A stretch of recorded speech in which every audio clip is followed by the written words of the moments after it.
Today we're catching some sun and waves with Lynn, a QHS member whose life is as vibrant and refreshing as a seaside breeze. What currents brought her to the sunny shores of the quantum shift? Let's surf behind the scenes to see the waves she's been riding. Hi, my name is Lynn, and I'm from the USA. My maternal grandparents came from Lebanon, and my paternal great-grandparents came from Ireland.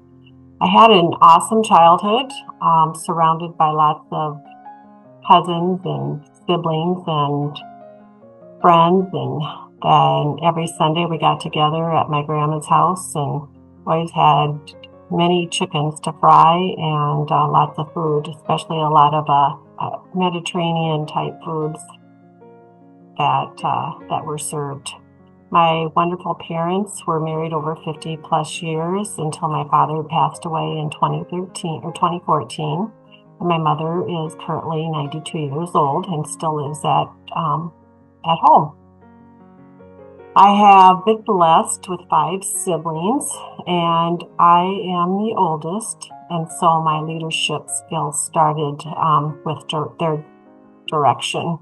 One example of that leadership is we would take trips in our station wagon, and at that time, I always liked to spread out in the middle seat, and in order to do so with many kids, I had to let my siblings know that their seat should be down in the well, and so that I could take the space of the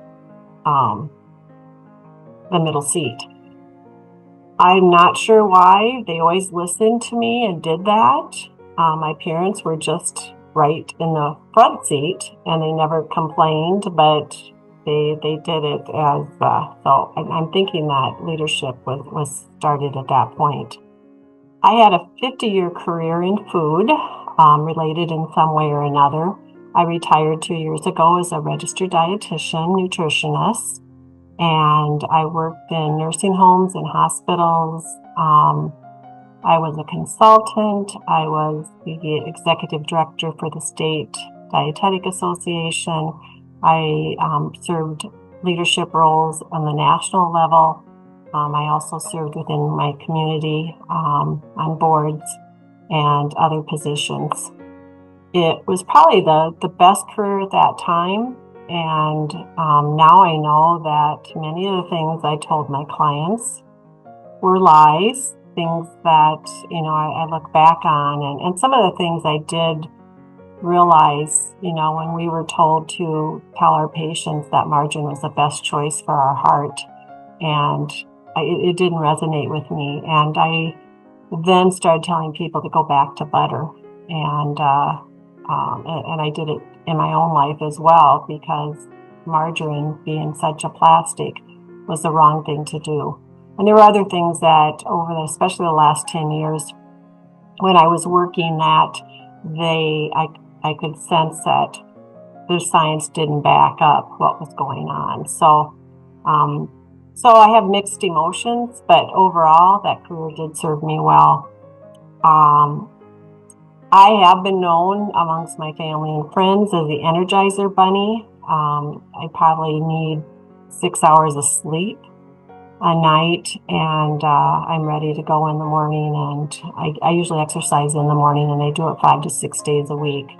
I like to walk, I like to hike, I like to ski, I like to keep active, I like to, learn some new things.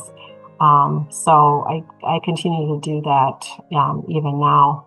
Right now I'm on one medication, and that is for hypothyroidism.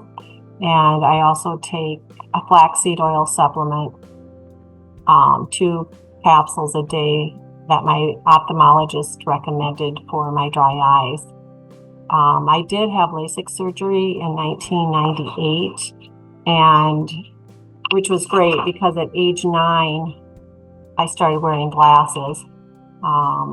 And then when I was in high school, I was able to move into contacts, but they called me Blinky because I would blink all of the time and drove people nuts with it, and my eyes were red a lot, so they probably thought other things.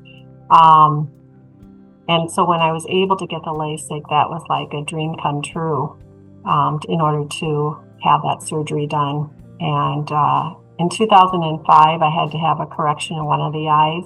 When the surgery was done, I had monovision. So it wasn't until about 2020 where I needed to start rate readers because of that. And that served me well, the readers, although I don't like glasses at all if I could get away from them. But something in the last update in September with the device, I don't know if I'm going through a correction at this point, but I'm having a difficult time even reading with my readers. So I'm thinking that is a positive thing that, if you've had LASIKs, and actually a couple times, there's got to be some correction that's going to take a little bit of time to take care of that. So I'm staying optimistic that that's what's going to happen. I don't have any hearing problems, but as a child, my mom always thought I did because I talked so loud. And I don't know if that was an intention thing or, but I never did have a hearing problem. I don't know if the QArc can help with this, but other than my eyes and my thyroid, I always wanted to sing. I have taken piano and guitar lessons, but my voice doesn't match those skills. Well, actually, the skills aren't that great with my guitar and piano anyway, but so maybe that's why. But when I was in high school, when I was a sophomore, I wanted to be in the glee club because all of my friends were. And the only way I got to be in it is if I lip synced and never sang. But it was worth it to me because I got to be around my friends. So anyway, we'll see if the QArc can change that and bring this voice that will bring music to others and inspire people. But I do feel blessed to be a part of this journey, part of QHS, in the study, in everything that's going on. I've participated every week with the volunteer and the Friday meetings. I've never spoken up because even though I've had a lot of leadership skills and that, I do have a shy side to me. And most people don't believe that, but it is really true. But I'm hoping that everyone's going to benefit with the frequency and bring us to the perfection that God wanted us to be and intended. So at this time, I don't have a lot of things to change. My thyroid, my eyes, and we'll see what happens with the singing. But I want to send love, light, and peace to all of you. And thanks for everyone that is taking part in this, especially to Cynthia and to our amazing admin and volunteers that are doing marvelous things and keeping us all on task and what we need to do. So thank you so much. I appreciate it. Join us on the Prequel, where every story matters and every voice is heard.